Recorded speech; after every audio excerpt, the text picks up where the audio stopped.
Hey everybody, Tim Tanker here at Frosthaven or Wigglebottom Manor, the League of Extraordinary Puppies, also known as the Best Friends Club.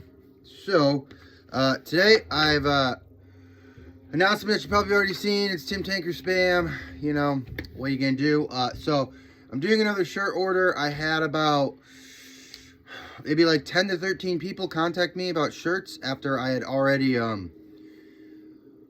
done the order with my buddy Danny. So I'm doing another one. I'm hoping to get to 20. So if you've ever, if you like me, if you want to look punk rock, I guess, I don't know, order a shirt. Just hit me up with sizes or whatever. So today, this is what we're doing. Beth's away for the week on a tattoo trip at Lucky Soul Tattoo. So I'm just doing my normal. I'm cutting some wood. So it's on this, let's see, you see it? This Let's Fucking Go print. And I got woodcuts on top of woodcuts on top of woodcuts. So I'm just gonna do a little cutting. I actually got some new tools, which was fortunate for me, because my other ones were dull. I have said before I do like a dull tool. Which is why it's kind of funny for any woodcutters or whatever out there. Sorry, I'm trying to adjust. You know, I'm trying to do these videos, you know, better or okay. My friend, best friend, Katie Besaw. Oh fuck, Katie Johnson, the big unit, Magic Johnson. So she had some constructive criticism for me, and I would appreciate anybody, if you have any criticism, constructive criticism, or unconstructive, I don't give a fuck, whatever. Send it my way. You know, I'm trying to get better at these videos. If you have any questions you want me to answer, or anything you want me to talk about, like I said before, my process can be it's very cathartic for me, kind of boring for you to watch. So, we'll see how it goes. I'm just cutting this skull right here. But a funny thing, I got new tools. These Lee Valley Japanese woodcutting tools, and so, oh, it's right there. Yeah, I'm looking at over here. Oh boy, See, this is why this is what Katie was talking about. You need to edit, man. Oh boy. So, sorry, Katie. So this one. You know, it's another ship. I love ships, love nautical stuff. So we're just cutting this, and so I got new tools. So it's kind of funny. So I got these new tools, and I'm like, at first I'm like, oh my god, what the fuck? Everything's just fucking going. Everything's just cracking and flaking off, because I realized I went about a year with my old tool, and it's so dull that I got used to cutting really heavy and deep. So now I have to kind of rein it in a little bit, because these tools are a lot sharper.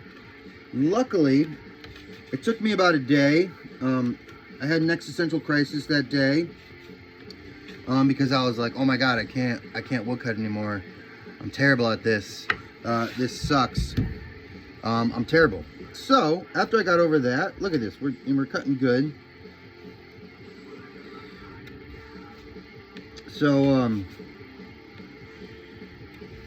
yeah, I got some nice new tools, feeling good. You know, I'm going to do a print video this week. And I'd like to thank anybody who has ordered a shirt already.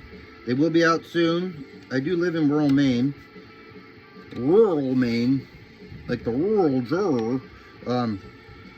So it does take me a little extra time to get stuff out there, because I don't really necessarily have a car. So they'll be out in the next coming weeks, and you guys can all look cool. And I'd appreciate it if anybody who gets a shirt, you know, just show your support and love, and you know, send a picture with you in it. Or you don't have to do that, because I feel like that's a little creepy. So just tag me, you know, be like, hey, whoa, I got this cool shirt from this pretty cool person, you know. So we're just woodcutting this skull. I had done, like I said, I love nautical stuff. I always have since I was a kid. My parents, the only vacation we ever went on was to Cape Cod. I always loved the ships and shit. So, you know, when I started getting tattooed and met Beth, it's pretty awesome that, you know, she's, you know, specializes in everything, but she's definitely specializes in old school tattoos. So, you know, there's so many. This was a Sailor Jerry ship design that I just ripped off and used for myself. So it says, the other one I have is Let's Fucking Go, which obviously, if you're a hardcore fan, if you're, you know, a spaz fan, if you're a fan of any type of heavy music at all, you know the Let's Fucking Go. Because that's time when we, you know, maybe a good breakdown's coming, time to mosh, time to, not even mosh, I don't mosh anymore because I'm old, and I have glasses, and I broke my glasses a lot of times. There's actually this funny story.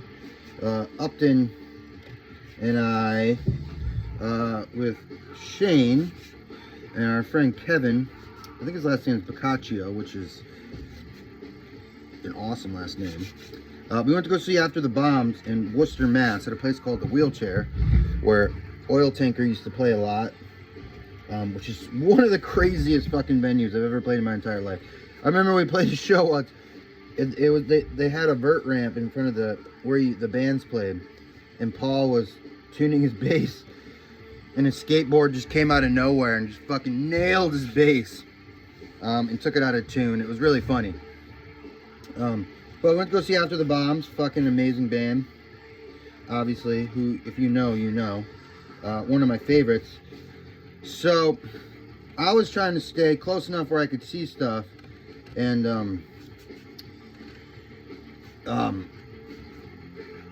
you know, there was a real big, you know, pit going on, punk pit, you know, and Upton was in there moshing and stuff, and he happened to, you know, he put his hand around my shoulder, and we went for a little mosh together, a little mosh dance, and my glasses flew off, and he felt so fucking bad that he actually found them after in the pit after the show was over, and it was just like crumpled pieces of plastic.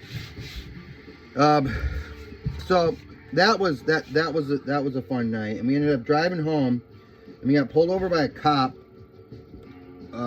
who was just being such a fucking prick to us, assuming that we had weed and you know, everything. And I obviously was drunk, but Upton was driving, and Upton, you know, we kept it pretty good about not nobody driving drunk. So Upton was sober, and the cop was just like railing into us like, oh, I know you guys are smoking weed and blah blah blah, and I couldn't see, right, and I had a blanket over me because I'm drunk and tired and I can't see, so I'm out of it. And he's like, in the back, he's like, sir, take that blanket off you. And I'm like, oh, okay, man. And he's just like, I don't know if you got a bazooka under there or something. And I'm like, oh boy, it was hard not to laugh. So the guy ended up not having anything on us, you know, so to give us a ticket for it, because Upton wasn't speeding or anything. And he ended up giving us seatbelt tickets, because I wasn't wearing a seatbelt. But Shaden got a ticket too, and Shaden was like, dude, I'm wearing a seatbelt. So that was just kind of a funny story, I think, about breaking my glasses. And, you know, it was before cheap glasses places existed, so it was like $600 later when I got my new ones. And that wasn't even, and then I'd break them so many times when I was drunk too. So it's actually kind of funny. Since I've gotten sober, these have lasted. So, you know, I think there's a correlation there. So just cutting this skull, you know, and it's still adjusting to the new tool, because, you know, as you can see, as I'm like trying to get the angles with it so I don't chip the wood, because it is very sharp. So I got to be a little lighter with my cut here. You know, and like I said, I do appreciate duller tools, because it's kind of like a Sharpie, right? We get a real sharp Sharpie, and it's like, oh, it's like fucking butter, man. It's the best thing ever. But that tip dulls out pretty quick. So it's kind of like the same thing with these things. They don't dull out quick. They're actually pretty good. But for the amount of wood I cut, which is a buck ton, they tend to, you know, they'll get dulled out. So instead of buying new ones, I actually just got a new sharpener set that's coming in the mail. This is actually kind of funny. So I had this old one. One of my great friends and inspirations and teachers I had in college, who was a great support, sent me a sharpener because I'd had, you know, and the sharpener isn't supposed to look like this. These are parts of it, but my dog Ralph, back in the day, it's a piece of leather or something, so he chewed on it. So I was like, you know what, I think it's about time to get a new one. It's been about over 10 years. Let's do it. So I ordered a new one. Excited for that to come in the mail. And yeah, so this woodcut, you know, it says fucking let go. So that's what I've been struggling with lately a bit. You know, I realized I have anxiety. Well, I've realized that a long time ago, huh?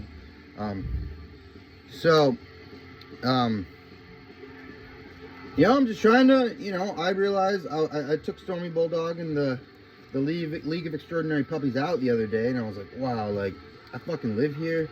This is fucking beautiful. This is fucking amazing. And then I'm like, where's all my anxiety coming from, you know? I mean, obviously, I'm always going to be hurt from Luna passing, and a piece of me will always be, you know, lost or whatever because of her passing. But, you know, I got a good man, you know, I got a great, you know. So, you know, and so I realized, hey man, this is kind of what this is about. Like, my anxiety, like I said before, it isn't me. There's these things I make up in my head of things that are going to happen, that are these ridiculous situations. Or sometimes I just wake up and I'm like, wow, my heart's beating out of my chest. I don't know why I'm panicking. So I'm just trying to be like, simply get into the mantra of let go. Just let it go. It ain't me. It's on me. It's in my aura or something, but it's not me. That's for sure. It's not who I am to my core. So, you know, that's kind of what this is about. And I like to swear, obviously. I got a sailor's mouth, which is appropriate for this sailor ship. So, you know, I'm just simply trying to fucking let go, you know, let go of my past demons. You know, I do, because of my addiction, I have struggled with guilt and shame, like many addicts, like most addicts do, recovering addicts. You know, stuff I've done to people I loved or friends and family. So, you know, I realized through therapy too that, like, I'm a good person. I'm doing good stuff right now, you know, and I can't change the past. I can only learn from it. So I'm just trying to let go of all that trash and that trauma and that grief I put myself through, to have a better life, have a more happier life. You know, it is a struggle, in the words of Paul Ennis, who wrote the oil tanker song that was very popular, "A Man So Dark and Battered." Every fucking day is a fucking struggle. So I'm trying not to struggle. You know, and it's not as dramatic as that. Obviously, when you're a younger punk, you know, it's like, fuck yeah, struggle.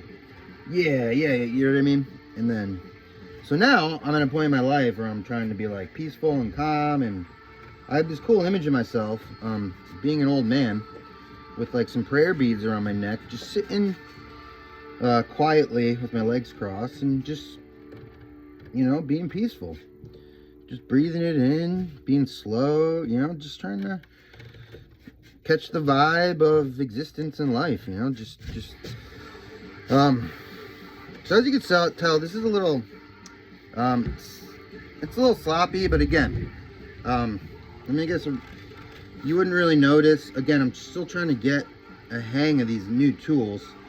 I figured since I got a little bit of money from the shirts and everything, I might as well, you know, buy some new tools finally. And I got some more paper for my commissions and my just regular drawings for woodcuts, because I'm insane and I like to, you know, I just like to create. Figure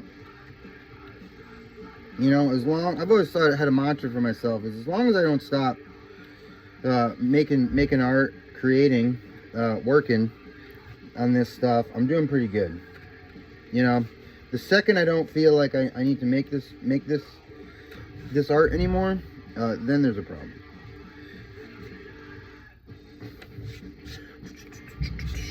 So we're doing pretty good. You know, we're out, you know, doing a crazy little skull here with fire coming out and there's an arrow in its head. I got a little skull kind of like this. Actually, I'll probably get one with fire tattooed on me. I like getting skulls tattooed. I remember I worked at the tattoo shop. It was kind of funny. So I'd be like, people come in with their ideas. And they'd be like, well, I don't really know, and I want like a clock and this and that and blah blah blah. And I'd be like, just get a skull, or if you want something that's not as scully and crazy, get a rose. So I figured it was simple like that, but rarely anybody got those two things. So yeah, we're starting to feel this tool a little better, and I'm feeling better about myself. Like I said, I used to joke I'd have an existential crisis every time I printed one of these, because obviously they're when I used to not when I was more jumbled in my mind before I got sober and stuff, I used to just like draw these up and cut them, and then I'd drunk cut, which is not, I don't suggest it. You know, cut myself and fuck up a lot. So when they wouldn't turn out the way I wanted them, when they reversed, and I'd be very shocked at, because obviously when I print this is going to be reversed. So I remember, you know, so I never liked the way it looked reversed, because I got so into the way it looked this way. So I actually started, I mean, one, I look at it in the mirror, and actually I have I use rulers now, so every time I do one of these, no matter what the image is, I'm gonna space it out. I'm gonna put a center lines, and not really stay to the center lines, but just make sure everything's balanced, so that when I look at it, when it's reversed, it's not such a shock. It's actually kind of funny. It's very shocking, and if you're an illustrator or painter, I highly suggest you do printmaking at some point, because it will, I remember the first print I ever did, it will show all your flaws.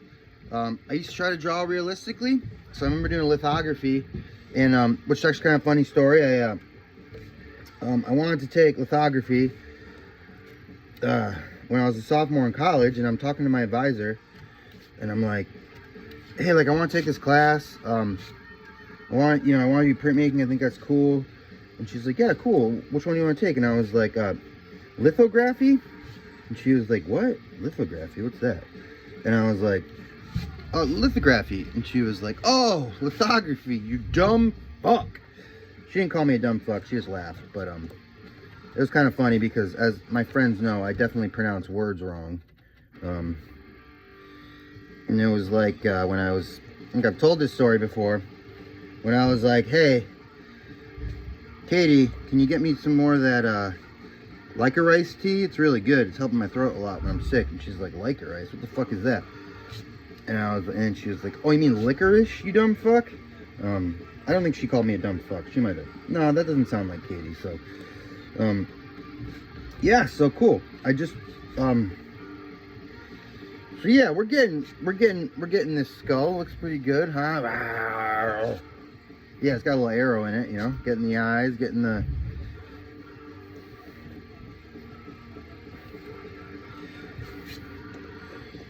the flames going. Do this little eyeball right here. I mean, that's gotta be, yeah, I mean, it gotta be tough. You got an arrow in your head and you're already a skull. You got fire coming out of your mouth? Oh boy. Not a good day for this skull. Ooh, it's looking good actually. Looking pretty good. Yeah.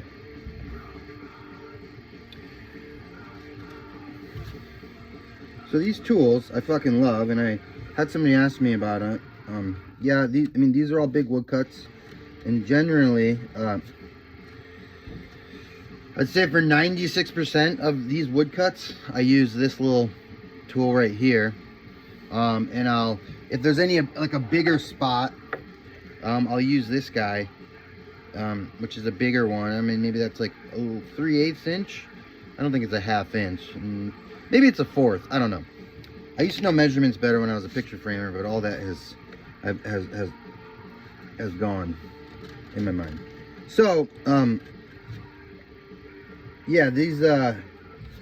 So I end up packing it so much with detail that I'm more comfortable just cutting everything with these smaller, you know, 1/8 inch U gouges, which is why I do, again, like I was talking about before with the dulling out tools, which is why I've gotten to the point where, you know, if the tool dulls out, that's okay. So now we just have the flame left, which we kind of got to angle around because it's, you know, the hardest thing to cut is like circly type things, which is what the flame is. And I like to give it a little more jazz at the end, you know, a little paradiddle, a little triplet right there, you know. So it's like scary fire, or, you know, not scary fire, but it's jazz hands fire. But yeah, so obviously when you're cutting, you know, circles, when that doesn't go with the wood grain, it's a little more finesse to cut it, which is cool. Again, it's the struggle of the wood I like, you know. Even though I went through the existential crisis of the other day of being like, oh my god, I'm never, you know, again, I'm very dramatic if you've ever met me. One of my favorite shows growing up was the OC. Oh my god, love that. And I used to come home every day at 3 o'clock from high school to watch Guiding Light with my mother. That was our soap opera we used to watch together. So I'm very dramatic. So, you know, I'm sitting here being like, oh my god, these tools are fucked. Like, I destroyed how I cut. And obviously I didn't. I just have to get used to it again of using a sharp tool. And realizing too that this is the other side. This is the second side of the woodcut. I can show you real quick. So this is the other side of the woodcut. You know, you can kind of see that. So I picked the good part of the wood first, obviously, because, you know, I'm like, hey, well, the shitty side will come when it comes. So that's also a thing too. You know, every piece of wood is different, and you got to finesse it a little differently. So I'm back to being cool with it all, cool with my life, cool with my wood cutting. And yeah, there was a funny story. I was talking about, like, you know, the existential crisis of this, you know, because I am a what have you done for me lately type artist, as far as I'm concerned. You know, what have I done? If I haven't made a good print in a long time, then I must be a terrible artist. So I printed this one woodcut, you know, and I realized it was the Pro-Life Sucks one that I have upstairs. Maybe I'll post another picture of it so everybody can see. And I just fucking hated it reversed. Hated it. To the point where I was like real kind of bummed about it. I'm just like, oh man, like, I thought this one was the woodcut that was gonna like set me above and beyond everybody else. Or set me above and beyond my own standards. Because I don't like to, you know, everybody does their own thing, their own way. It's their own personal existence. So I like to keep it, you know, just a competition with myself. I'm not competing with anybody else or anybody else's art, because this is me and this is what I do, you know. So I ended up cutting it, you know, I ended up, you know, and then, so I had a show at Middletown Framing with my guy Dimitri, great guy, great shop. You should check it out. Get some framing done there. You know, I had you know, over, I don't know, a while ago, over 5 years, over maybe even 10 years ago. I had a 7, 8 years ago. Who knows? Time is an illusion, but it's not. But it is. Well, maybe it's not, but it kind of is. Who knows? So I had a show with him, and I had all the pieces, big pieces, little pieces, and I ended up selling or giving away all of the pieces. So it looks like we're honing in on being done with the skull guy. So I'll just give you this little tidbit before. See, there it is. Looks pretty cool. So we ended up, yeah, I'll put my hat back on the right way. I ended up selling all the pieces or giving them away to people. And this was like probably 20, 30 pieces. So the only piece I held on to there was the Pro Life Sucks one, which is kind of funny. And I feel like it's teaching me a lesson because like I fucking love it now. And like, I look at it and I'm like, wow, I did that. That's really fucking cool. And I can't even almost think about it when I cut it, which was reversed. So now I only see it the way that it is to the world, which is reversed from the way I did it. So yeah, it just goes to show that, you know, don't, you know, I pour my heart and soul into these, and they're my babies, and I pour a lot of emotion, you know, and I put a lot on them as far as like the way I feel about myself. Like if I make a bad image, I don't feel good about myself. So it just, I mean, it taught me that like, hey, like even these little things that mess you up right now, because it's going to be the same thing when I print this or print anything, it's reversed. And I got so used to looking at it this way, but then you get used to looking at it the other way, the way it's supposed to be. And you end up being like, hey, I guess I didn't do that bad of a job. With that being said, thanks for watching. I hope that was informational as far as being a woodcut artist is concerned. I got my my Luna thing, so I always have her with me. There's my girl and I. She's always with me. Yeah, like I said before, if you want a shirt, get a shirt. There's limited spots available. And, you know, like I also said before, I repeat myself a lot, just, you know, this rambling. Lord made me a rambling man. Lord made me a mumbling man. So, I thank you for bearing with me here.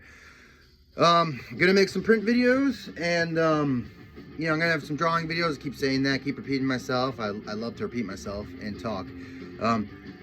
So, if you want a shirt, get at me. Limited. This is probably... I mean, I don't know if I'll make more stickers or more shirts with this image. Maybe I'll make a woodcut of it. Maybe I'll do something else. Maybe posters. I don't know. But I am thinking about another Tim Tinker image we can have to keep it going. And so, yeah. I love you all very much. And goodbye.